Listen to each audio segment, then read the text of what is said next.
Opa, quanto tempo? Outro vídeo de história, só queria saber com o diferencial que hoje a história começa pelo meio. É isso aí, todo mundo já sabe o que acontece na história inteira do anime de Jujutsu Kaisen. Não vou perder meu tempo resumindo isso tudo. Então hoje, resumindo Jujutsu Kaisen, mas a partir do final da segunda temporada, que foi onde parou o anime e muita gente se perdeu na história. Oi, eu sou o Jota. E anteriormente em Jujutsu Kaisen, um moleque de 15 anos convenientemente forte, de cabelo naturalmente pintado, come um dedo apodrecido há milênios e encarna o próprio capeta. Assim ele roda o mundo Jujutsu para receber o maior número de dedadas possíveis. Só que nesse enrola ele sem querer manda a cidade inteira pro show do Michael Jackson e agora ele e a turminha tão foragido, tendo 15 anos. Não é o melhor resumo, mas acho que dá pro gasto. Mas agora sim, vamos para os primeiros arcos da futura terceira temporada de Jujutsu. Iniciando a história, a gente vai lentamente sendo introduzido às consequências do incidente de Shibuya. Agora que o velho chefe do clã Zenin foi de base, o clã todo tá tipo a família quando o vô morre, todo mundo brigando pelo terreno. Só que esse tal de Naoi aí tá todo convencido, afinal ele é filho do ex-chefe, logo o mais provável que vai ganhar. E quando começam a ler o testamento do defunto, de fato ele escreve primeiramente que o carro dele seria herdado pelo filho. Mas ele, ainda que não fosse lá o melhor exemplo de pessoa, era esperto o suficiente para saber que o filho era pior ainda. E botou um acréscimozinho, dizendo que se desse merda pro lado do Satoru Gojo, tipo, sei lá, ele estivesse dentro de um cubo mágico, aí a posse ia pro Megumi. Então ele pergunta carinhosamente pra mãe onde encontrar o Megumi para resolver tudo civilizadamente. E ela responde que, ele tá sempre andando junto com o boy que leva dedada. E assim começa a caça ao Itadori. Agora, indo exatamente para onde a segunda temporada termina, o Yuji, junto com o irmãozinho Chozo, estão caçando as maldições ilegalmente, já que eles não são mais aceitos como feiticeiros legítimos pela sociedade. Depois de, sumir com o Shibuya inteiro. Como se não fosse suficiente, o Yuta também aparece. E se você assistiu o final da segunda temporada, lembra que o Yuta não tá muito feliz com o Itadori. E se ofereceu de prontidão para ser o próprio carrasco do Yuji. Aí desse jeito começa a luta do Chozo contra o Arrombadinho e o Yuji contra o Yuta, que mata o Itadori. Ô, cacete, de novo. Só que...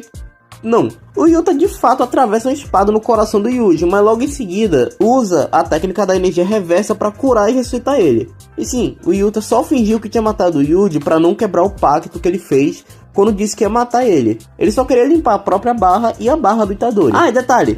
Enquanto ele estava morto, rola um flashback do Itadori bebezinho ainda. E, pasmem, a mãe dele tem uma cicatriz de costura na testa. A mesma que o Geto tem quando ressuscita. Ou seja, quem seja que for o feiticeiro que tá controlando os mortos, também já controlou a mãe do Itadori. Aí quando Yuji volta à vida, quem também se dá como vivo é o Megumi, que tinha uma parada importante para explicar pro Itadori. Depois que o Geto vazou, ele declarou o início de algo chamado Jogo do Abate. Esse jogo é basicamente um Battle Royale de feiticeiros. Todos os feiticeiros do Japão vão começar a se matar na luta sem fim.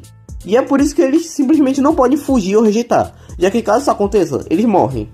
E pior ainda, é que uma das participantes é a irmãzinha do Megumi, que não tem nenhuma técnica de luta e ainda por cima tá doente. Mas como nem toda desgraça, por sorte, uma das mecânicas do jogo do abate é que ao adquirir uma certa quantia de pontos, ou seja, mandar uma certa quantidade de jogadores de volta pro lobby, você pode criar a sua própria regra, contanto que ela não vá de encontro com nenhuma regra anterior. Então, como tem uma regra que você obrigatoriamente tem que conseguir uma certa quantidade de pontos em um certo período, eles planejam de algum jeito arrumar pontos para criar uma nova regra que faça eles doarem os pontos para quem quiser.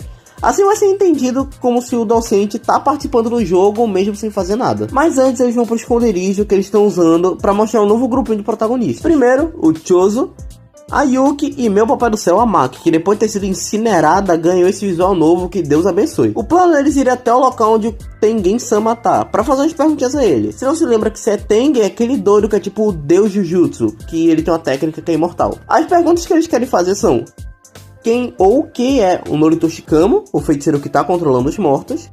Como funciona e qual é o intuito do jogo do abate, e como eles conseguem descelar o Satoru Gojo. Chegando lá, o primeiro susto é que o Tengen é ligeiramente diferente do que eles esperavam, já que ele parece mais com o Sukuna, mas isso aí vai ser respondido daqui a pouquinho. Para entender isso, bora primeiro para a primeira pergunta que eles queriam fazer. Quem é Kamo? Na verdade, a verdadeira identidade do Kamo é um feiticeiro chamado Kenjaku. Dissertando mais sobre, esse aqui é o Kenjaku, ou pelo menos o que sobrou dele.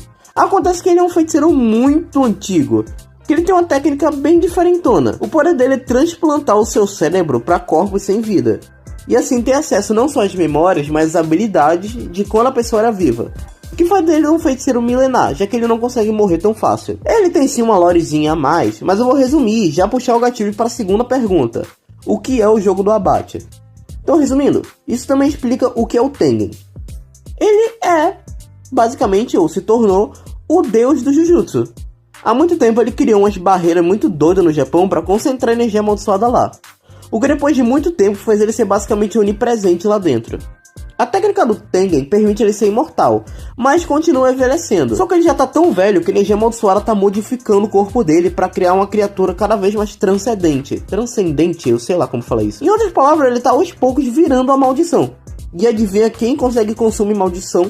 O corpo que agora o Kenjaku tem em mãos, o Suguru Geto. E o mais da hora é que essa merda toda não teria acontecido se não fosse pela morte da antiga portadora do plasma estelar, que ia ser assimilada pelo Tengen. Acontece que o destino sempre fazia com que, de tempos em tempos, o Tengen, uma portadora do plasma e um usuário dos 6 olhos coexistissem. Mas alguém usando a técnica chamada restrição celestial, que anula sua própria energia amaldiçoada e, por consequência, literalmente faz completamente imune a qualquer regra do mundo de Jujutsu, matou a portadora de plasma. E agora o plano do Kenjaku é absorver o Tengen e usar o jogo do abate para produzir e coletar muita energia amaldiçoada, e fazer ele ser assimilado com todo mundo dentro da barreira e, talvez, fora dela também, para criar um tipo de existência divina. E se você se pergunta por que ele está fazendo isso, por mera curiosidade. Tá, ok, eu acho que eu consegui explicar bem. Agora, sobre como traz o cabelinho platinado de volta, uma ideia que o Tengen tem é de procurar uma das jogadoras, chamada Hana, ou como ela é chamada, a Anja, que tem a habilidade de anular qualquer habilidade sendo produzida pelo Jujutsu, incluindo aquele selo do cubo. Ok, esse arco foi bem complicado de explicar, mas o seguinte é incrível. Só antes deixa eu falar aqui. Agora é a parte que o grupinho se divide. Chozo e Yuki vão proteger o Tengen para caso o Mano Kenjas apareça. O Yuji e o Megumi vão atrás de um tal de Hakari, que é um aluno da escola Jujutsu que a Maki disse que vai ajudar bastante no jogo do abate. E o Yuta vai direto pro jogo já para dar umas vantagens para ele. E a Maki, protagonista desse arco, vai pra base do clã Zenin para pegar umas arminhas e preparar o arsenal pra guerra. E também tá lá na base do clã é a irmã dela, a Mai, só que tipo, ela não tá muito bem não, tá ligado? Quem fez isso daí foi o pai delas, que ainda tem aquela frescura de não aceitar direito a filha e descontar a irmã porque sim, foda-se. Às vezes o Jutsu até tenta esconder, mas também tem vezes que a Gege nem tenta e deixa a crítica bem explícita mesmo. Ele também dá uma surra na Maki e leva as duas para um salão para as duas serem mortas. Mas quando a Maki tava morrendo, ela tem uma conversa via Wi-Fi espiritual com a Mai falando as verdades para ela.